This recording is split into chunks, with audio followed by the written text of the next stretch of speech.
ঠিক বলছি। আমি এই বাড়ির বউ বটে, কিন্তু আসলে আমি নিতাইগড়ের দোর্দণ্ড প্রতাপ জমিদার শ্রী রাঘব সামন্তের একমাত্র মেয়ে। জগাই ডাকাতের দলবল জোর করে আমাকে তুলে এনে ওর ছেলের সাথে বিয়ে দিয়েছে। কি সাংঘাতিক! আপনার বাবা কিচ্ছু করলেন না? আমার বাবার লোকজন আজও আমাকে খুঁজে বেড়াচ্ছে।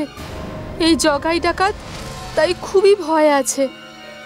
এখন ওরা আমাকে মারতেও পারছে না, আবার ছাড়তেও পারছে না। চিন্তা করবেন না, আমি এখান থেকে ফিরেই আপনার বাবাকে সব জানাবো। উনি এসে অবশ্যই আপনাকে মুক্ত করবেন। এত সহজ হবে না সে কাজ। কেন? এই গোলকধাঁধার জঙ্গল হাতের তালুর মতন চেনে জগাই ডাকাত। বাবার দলবল এদের ধরতেই পারবে না। তাহলে উপায় আমাকে বার করতেই হবে। দরকার হলে আমি আমার গুরুদেবের কাছে ফিরে যাব, ওনাকে গিয়ে সব বলবো। গুরুদেব? তিনি আবার কে?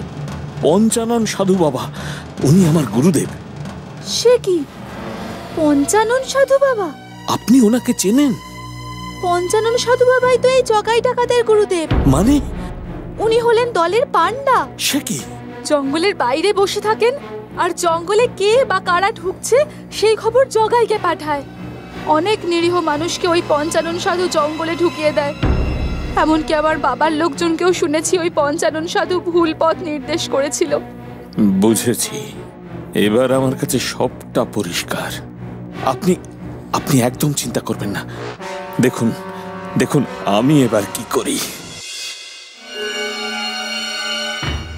হ্যাঁ, এসো।